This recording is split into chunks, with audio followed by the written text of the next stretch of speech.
Hey y'all, so I'm here to talk about the Love Island reunion. I finally was able to watch it, and I want to talk to y'all and see what y'all think and tell y'all what I think. Like, this is all opinions. Everybody got their own opinion. We may not agree, but we're gonna keep it respectful around here. Okay? So Amaya and Brian, that was kind of like at the start of the reunion. They said they still together despite whatever issues may have happened with him pouring shots at the club. I don't know if y'all saw the video.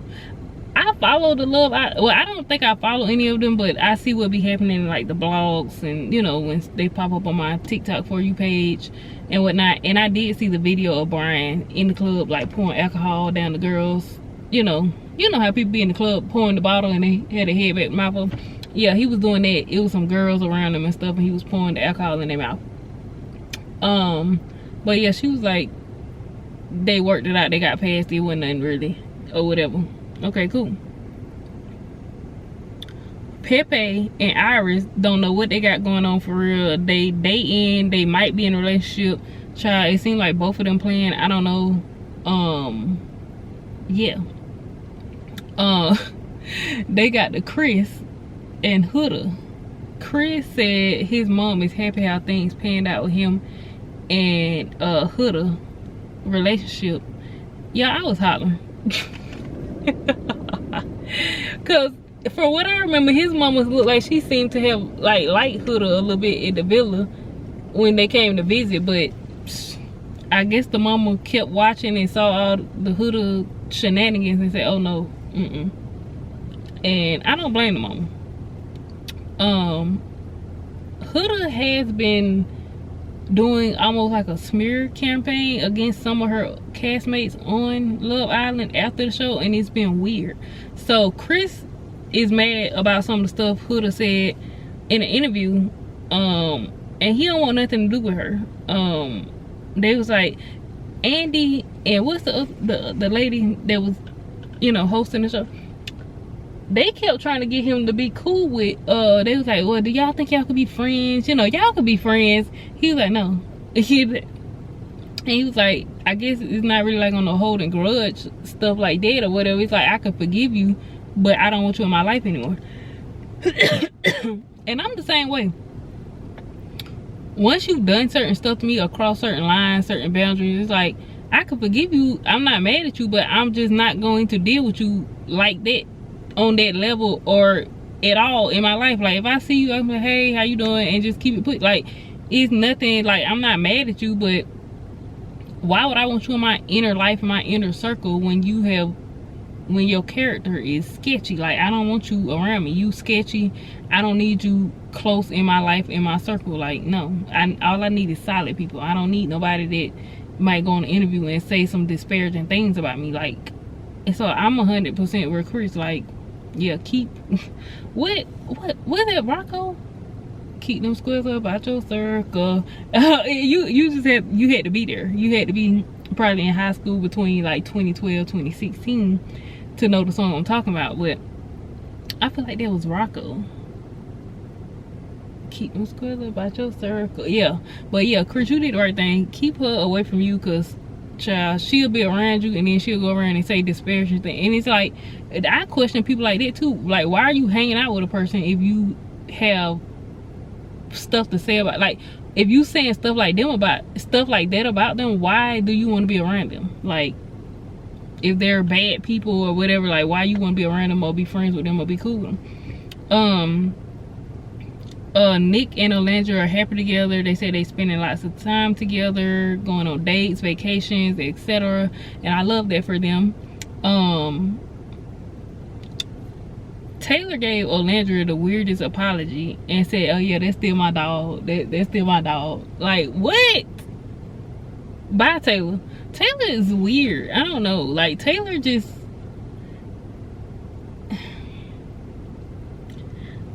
seems like he don't really know how to interact with women. Like, I don't understand how dudes like that be getting into a relationship, because it's like, what did he say to you to convince you to like get with him? Because he just don't seem intellectual, like he don't seem emotionally intelligent. It's like, I don't understand how some people like that be in a relationship. I guess because other people find them attractive, like physically, but it's like, I know it can't be mentally, like, at all, because it's not there. Like, I don't know. Coco came out. She was being weird. Coco was backpedaling so hard, she gave me whiplash. Like, Coco, put a neck brace on, sister. You backpedaling real hard. She was definitely throwing shade, being weird. I'm glad they addressed it. Even Clark said Olandria was never going around the villa saying like my man about Taylor. So why was Coco just, girl, Coco,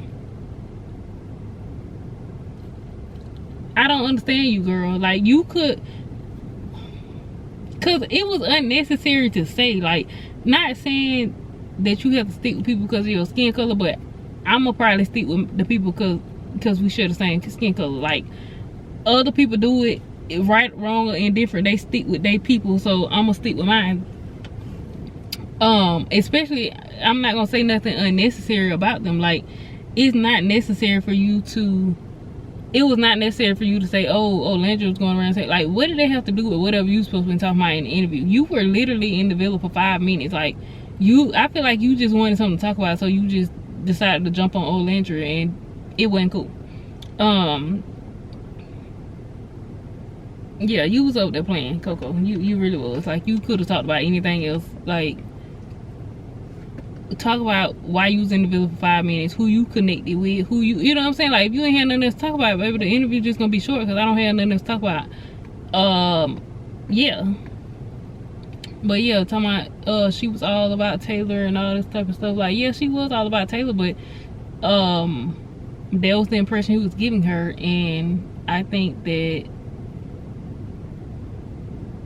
she still wasn't aggressive towards any of the women, like coming at them. She wasn't acting like Huda, how Huda was ready to jump on jump on women every time anybody looked Jeremiah way, or she thought the new bombshells was finna come at him. Austin, wasn't Austin the one that people found out was a Trump supporter? Anyway, because that's what he started talking like that, man. Like he really, like the way his voice, his manner, like he was really acting like Trump. Like, I'm like, oh my god, wow. So if I'm correct, if he was the Trump supporter, it makes sense. He's like, you must just sit around and watch that man all the time because your mannerism is just giving Trump down. So whatever girl he was dealing with, I don't really remember this girl in the villa, or maybe her makeup and stuff is making me not remember her. But anyway, he was talking to her, and she said she asked him, was he going to be seeing other women, and he just didn't respond. And Austin is another one, like Taylor. I don't understand how women get in a relationship with these men that are like hollow on the inside. Like, it's nothing there. Like, what do you talk to about this? Like, what? Like, I don't know, because he can't even respond to a text message. Then he's sitting there like, oh, I don't know. What? Like, you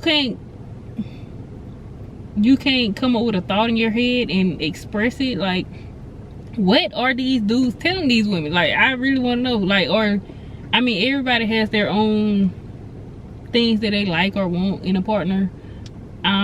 I like to think of myself as a very intellectual person, so it's like, you really got to be able to talk. You got to be smart. Like, you can be physically attractive, but I could not be attracted to you if you seem like you ain't got nothing upstairs. Like, I like talking to smart people, so it's like, yeah, that's for me. You know what I'm saying? Like, I ain't talking about nobody else, I'm talking about me. Because a person that may not be a 10 on my scale, they might be a little bit lower, maybe a 7-ish, but in my eyes they could be a 10, because physically they might be a 7, but intellectual, baby, they out of this world. So it's like, that made up for whatever, you know what I'm saying? Like, you still gotta look like somebody. You can't be unattractive. You gonna have to be attractive, but you don't have to be a 10. Like, some people only go for looks. Like, you gotta be well-rounded for me. Like, you gotta look decent, you know what I'm saying? But I also gotta be able to have a conversation with you. Like, you gotta be intellectual, emotionally intelligent, and some of these dudes on the show is not emotionally intelligent. Yeah, I mean, Austin comes off immature and like socially awkward or something. Like, I don't know. But I will say Coco was right when she said Ace wasn't forthcoming about how he felt about Shelly. I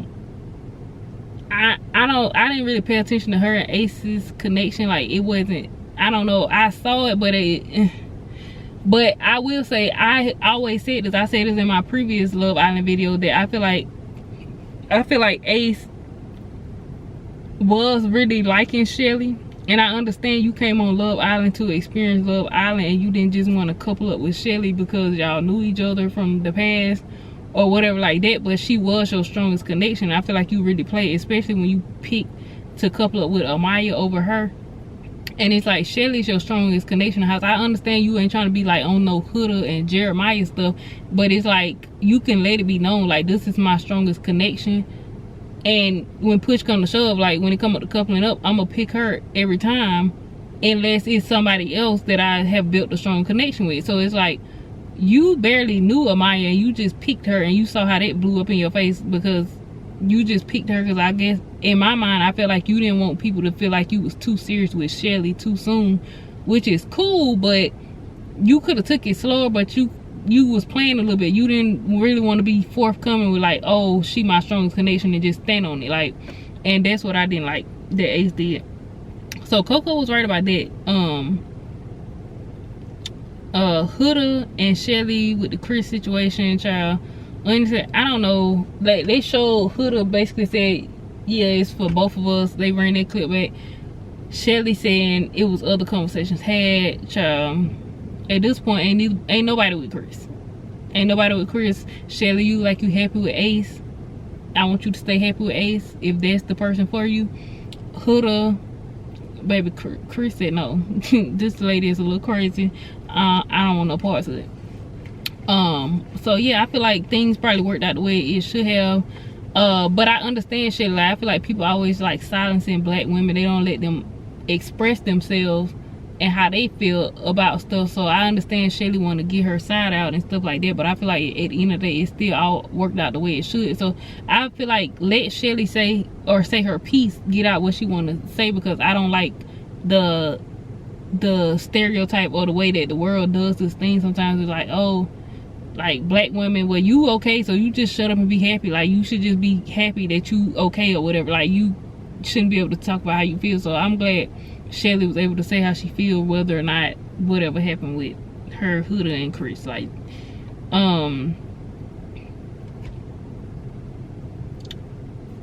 so we welcome to the stage Hannah gets there. Miss Spit started while I'm in the room with about 10 other people. I'm gonna Spit started, so me and this man, Hannah, girl, and I liked you. Like, you have a really bubbly personality. Like, you seem like a very lovable person, but girl, that was just out of pocket. Like, Spit starting it on TV. Not only are you in the room with 10 other people, but it's cameras everywhere. The world is watching you, and you Spit started it.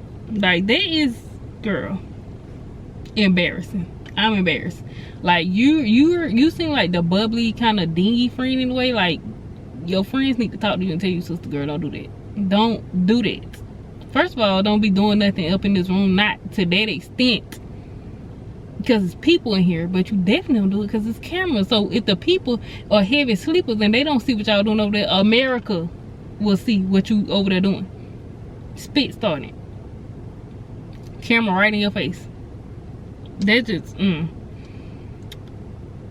Hannah, baby, I'm sorry, you're never gonna live that down with me. I'm always bring up, every time I think of Hannah, I'm gonna think of her doing that, because that was just trifling on TV. And who was she in the bed with? Because low-key, Hannah had caught 2 bodies in there. Like, it was Pepe and somebody else. Was that Pepe that she was Spit starting with? Like, I don't know. Child, her and Iris, girl. Anyway, Iris and Pepe, I guess they got whatever going on with them. Hannah and Iris look a lot alike to me. Like, they really favor each other. And And Hannah, they brought up back up when Hannah was sent home, and she's so sweet. She understood why she was sent home, and she don't blame nobody, because she said somebody had to go home, you know, and have their feelings hurt, but it happened to be her. And I'm glad that she genuinely understand, like, they don't make the girls in the villa not her friends, you know what I'm saying? It's like, yeah, it's unfortunate you had to go home, but we all playing a game right now, you know what I'm saying? So it's like, they had to send somebody home. It just happened to be you. And I don't think that they dislike you or they did it out of malicious, but that just was a decision that they had to make at that moment. And I don't think none of them wanted to send her home. Like, I think they all love bubbly Hannah, even though she over there spit starting in the bed beside them at night. Like, they loved her little bubbly personality. So Huda and Jeremiah finally talked, child. They going back and forth about the love bombing. Ace stood on business though. Ace addressed the weird love bombing ways Jeremiah was saying to the guys, talking about what did he say? Something he was gonna do to Huda to make her not want to talk to her. Like, I don't know, it was some crazy stuff, like, but he was love bombing her, and he played a big role in him and Huda's relationship being toxic.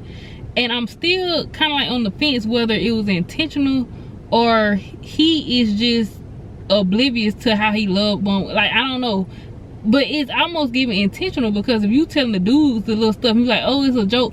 It's not funny, because those are love bombing tactics. Whether you realize it or not, it's not funny to manipulate somebody's emotions so they don't want to deal with nobody but you, and then you backpedal and play on them.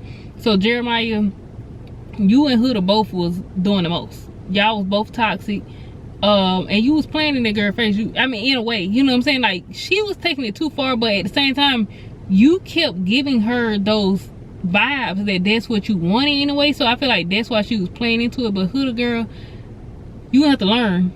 You can't, that love bombing stuff, no. Like, you're going to have to, and it could be hard to decipher between, oh, if a person really like you or if they love bombing you, but you also have to control your emotions and not crash out, unfortunately. Like, you cannot just crash out because you realize that somebody love bombed you and stuff like that.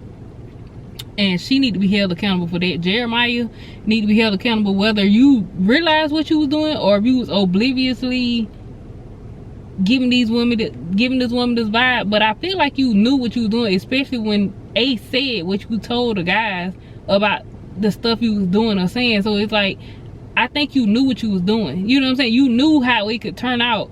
But I guess, I don't know, every woman handle it different. That's why you just can't play with people's emotions.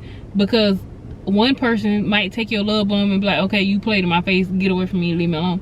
Somebody else might take what you said dead serious and crash out. Like, and that's what happened. Huda took it dead serious and she crashed out. So both of y'all need to be accountable.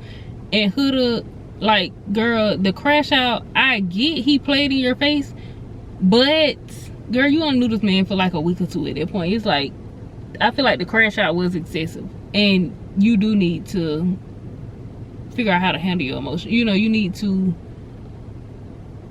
you know what I'm saying, like, pace yourself. You kind of love bomb yourself too. Like, I get it, I ain't gonna say we all do it, but a lot of people do it. Like, you meet a person, it's like, oh, I only knew them a week or two, but I really feel like this might be my person, da da da. And it's like, you kind of love bombing yourself in a way in that situation. Yeah, they could be your person, but at the same time, you still have to pace yourself, because you just don't really know what you got. People representatives be showing up early on in the relationship. See if that's still the same person in 6 months. See if that's still the same person in a year. You know what I'm saying? See if it's consistency. It's like, okay, this really you, this your character. You weren't just playing. And baby, Nick had me hollering. They said, Nick, what you think? He said, oh, I just agree with whatever Ace says. Baby, I was hollering. The guys start calling Ace the ringleader, and I'm just like, y'all some follow the leader dudes. If y'all let Ace tell y'all what to do, what to say, how to feel, like, that make y'all goofy at y'all big age if y'all was letting Ace boss y'all around. Huda said she felt bullied by Shelly, which put a target on Shelly and had the crazy fans coming at her. But she said, but she wasn't bullied. Like, she had, like, everybody was in there bullying her, but she, on the reunion address, she felt like it was coming from Shelly. And I just feel like Shelly told you some truths and some stuff that you didn't like or you didn't want to hear, and then you wanted to play like, oh, she bullying me. Like, if Shelly felt some type of way about the challenge with doing Ace or whatever happened with that, just because she said that don't mean the girl was bullying you. Like, can't nobody say nothing to you without you feeling like you being bullied. Olandria addresses Huda, saying that she felt like she was being bullied and the hate that her and Shelly was getting from Huda's fans, and how Huda never said nothing. Like, if anything, she kept playing into the narrative like they was just these bullies and mean girls. And Olandria says that Huda should address the racism, because I don't know if it was her or Shelly or both of them, but I did see that picture, and that was the most craziest thing I ever seen, that they put one of them or both of them on George Floyd's body. And I want to say it was Huda face on the officer. Like, it was crazy. Like, that was insane. Like, and I'm not saying Huda told them people to do that, but you gotta quit putting the narrative about this bully stuff, because it's some crazy people out here and they really coming at these girls and they're being racist towards them. I did not like that at all. And Andy once again asking people they want to be friends, and Shelly and Olandria both said that their trust has been broken with Huda and they don't want to be friends with Huda, because in the villa she was, you know, friends with them or whatever, and then she come out the villa and say she was constantly bullied, and you know, she treated them bad in the real world. Like, she act like they was cool in the villa and, you know, telling them she wanted them to meet her daughter, and then in the real world you come out and like, oh, they was just bullying me. Like, you don't realize what type of target and stuff they put on people back, you know what I'm saying? Like, and how the world treat black women. Like, it was just crazy. I feel bad for Shelly and Olandria that they had to deal with that. Like, y'all are some crazy people. Y'all are some crazy people in this world to do stuff like that. Like, Huda ain't a lot of people's favorite person, but nobody is doing no crazy stuff like that. We just talking about what she did on the show. Like, y'all are insane. Like, it just made me sick to my stomach.